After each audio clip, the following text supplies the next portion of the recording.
क्या ममता बनर्जी को अब इंडिया ब्लॉक की कमान दे देनी चाहिए या फिर कांग्रेस पार्टी को और मौका दिए जाने की जरूरत है बिहार इलेक्शन के रिजल्ट को देखते हुए? बिहार इलेक्शन नहीं हुआ है, सिर्फ सिलेक्शन हुआ है। कौन सा कैंडिडेट जीतना है, किसको जिताना है, कैसे करना है, किस तरह से करना है, वो सारा सिलेक्शन के साथ काम हुआ है। आप ये देखिए कि जो पार्टी कम वोट ले रही है वो सत्ता में है, और जो पार्टी ज्यादा वोट ले रही है वो। तो ऐसी परिस्थिति में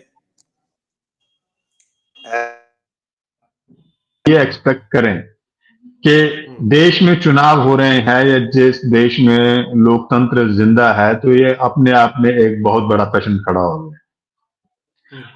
ऐसी हालत में अभी मैं एक वीडियो देख रहा था, सोशल मीडिया पर ही वायरल हो रखा है, जिसमें हमारे ज्ञानेश्वर, अब ज्ञानेश्वर ही बोलना पड़ेगा उनको, ईश्वर हो गए हैं वो, गणेश कुमार, वो अमित शाह के पांव छूते हुए दिख रहे हैं। तो वो एआई जनरेटेड इमेज थी या क्या था, लेकिन ऐसी परिस्थिति कमोबेश बनी हुई है। अब जो बात आगे आ रही है कि क्या ममता बनर्जी, मेरा मानना है कि Mamata Banerjee can deliver much better.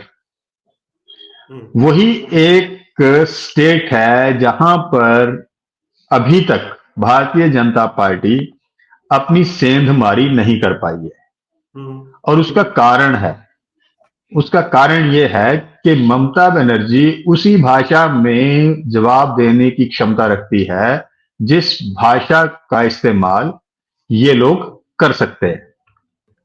Bharatiya Janata party या एनडीए पे भाषा से मेरा जो रेफरेंस है वो ये है कि जो भी एक्ट और कंडक्ट होना है, जो भी कुछ होना है, अगर गुंडई पर उतरने की बात है तो ममता बनर्जी के लोग ज्यादा गुंडई पर उतर सकते हैं एज कंपैरिजन टू बीजेपी के लोग। दूसरी बात, ममता बनर्जी के जो विधायक अभी उनका स्टेट सिलेक्शन है, स्टेट का असेंबली इलेक्शन आने वाला है पहले, बाकी की बातें तो बाद में है।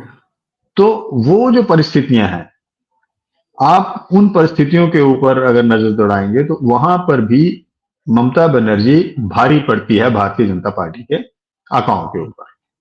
तो कुल मिलाकर जितना भी इस वक्त जो परिस्थितियां यहां बनी, बिहार में हम देखते रहे, वोट चोर गद्दी छोड़ ये वाला मसला था। मैंने उस दिन भी चर्चा की थी कि अगर ये लहर चली तो भारतीय जनता पार्टी और एनडीए को सत्ता से बाहर होने से कोई नहीं रोक सकता।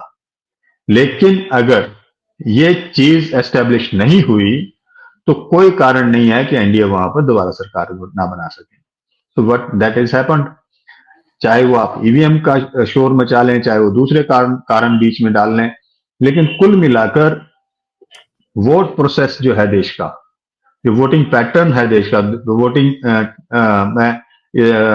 जो मैकेनिज्म है अब बन गया हुआ है, उस मैकेनिज्म में किसी दूसरे के लिए जगह नहीं है। अनडिक्लेयर्ड डिक्टेटरशिप, तानाशाही, हम उसमें ऐसे दौर में जी रहे हैं। बेशक इंदिरा गांधी ने 1975 में एक डिक्लेयर्ड इमरजेंसी लगाई थी, लेकिन इस वक्त उस इमरजेंसी से ज्यादा खतरनाक हालात हैं, ज्यादा भयावह हालात हैं। नहीं दिनेश जी, ममता बनर्जी आप देखिए, एक संयोजक तो होना चाहिए ना इंडिया गठबंधन के बीच में। आखिरकार कोई ऐसा व्यक्ति तो होना चाहिए ना जो जिसकी सबसे बात होती है और जो सब कुछ बड़ी इजीली टैकल कर ले। अब हमने बिहार का ही मैंने एग्जांपल लिया। बिहार में जिस तरह से मतलब आखिरी दौर तक ये खींचतान मची रही, कौन कितनी सीट पर लड़ेगा या नहीं लड़ेगा। उसके बाद मुख्यमंत्री के चेहरे को लेकर हर कोई जानता था, नोन था ये कि तेजस्वी यादव होंगे, वो चेहरा थे, और आगे भी शायद चुनाव होगा तो वही चेहरा रहेंगे। लेकिन इतनी लेट उस चीज को एक्सेप्ट करने में, जो सीटों को लेकर खींचतान हुई, फ्रेंडली फाइट के नाम पर एक जो संदेश गया बिहार की जनता के मन में, तो कहीं ना कहीं लगता ये है कि कांग्रेस पार्टी मतलब वो बड़ा दिल नहीं दिखा पाई बिहार के अंदर या फिर और भी राज्यों में। तो अब जो क्षेत्रीय दल है वो कह रहे हैं कि भाई अब तो हम अपने शर्तों पे चुनाव लड़ेंगे। अभी समाजवादी पार्टी के एक प्रवक्ता, उनसे मेरी बात हो रही थी, वो कह रहे थे कि उत्तर प्रदेश के अंदर हम ही राजा हैं, हम जैसा चाहेंगे वैसा गठबंधन आगे बढ़ेगा, हम ये कांग्रेस को मनमानी नहीं करने देंगे। ये जो सारी चीजें हैं, मैं तो मुझे जब तेजस्वी का अनाउंसमेंट किया गया चीफ मिनिस्टरशिप के लिए, उसकी जरूरत नहीं थी। उसकी जरूरत नहीं थी। कांग्रेस के अंदर या दूसरे दलों के अंदर एक जो जो इंडिया ब्लॉक के लोग हैं, वो इंडिया ब्लॉक के लोग जो जितने भी पार्टियां हैं, उन सब पार्टीज में अपना अपना एक अपना स्टेटस मानकर चलते हैं, अपना रुतबा है कि इस तरह से हमें काम करना है, ये ऐसे होगा। लेकिन आप उस वक्त प्रेशर में आकर के अगर नाम डिक्लेयर नहीं करते तो आपको शायद थोड़ा सा लाभ और मिल जाता और बढ़िया परफॉर्म कर पाते, क्योंकि बाकी लोग आपकी टांग खिंचाई नहीं करते। इस ऐसी स्थिति में विद इन द ग्रुप जब आपका लेग पुलिंग शुरू होता है तो वो अपने लिए बहुत घातक हो जाता है।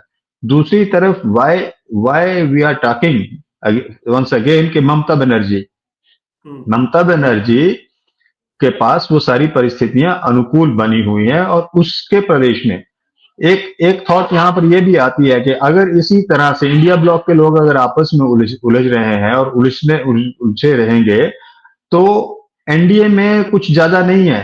ये एनडीए के लोगों को और एनडीए के साथ जुड़े दलों को ये सब अच्छी तरह मालूम है कि भारतीय जनता पार्टी के नेता एक एक करके हमें खत्म करने की कोशिश करेंगे, और at the end of the day वहां पर सिर्फ बीजेपी दिखेगी, बाकी कोई भी घटक जो है उसका वो वहां पर सलामत नहीं रहेगा। क्योंकि भारतीय जनता पार्टी का एक सोल एजेंडा है कि अभी हमें हर प्रदेश में अपना अपना शासन करना है, पूरे देश में अपने आप को एस्टेब्लिश करना है, उस तरीके से आगे काम करना है। और जो उनका हिंदू राष्ट्र का एक टैग है जिसको वो इस वक्त भुनाने में, लेकिन वो साउथ में उनका चल नहीं रहा है, तो वहां पर वो बैकफुट पर खड़े हैं। तो प्रॉब्लम ये है कि उसको एस्टेब्लिश करने के लिए एनडीए जो है और जो साथ में लोग हैं वो सहमे हुए उनके साथ हैं, वो डर के कारण उनके साथ हैं, वो उनके साथ दिल से नहीं है।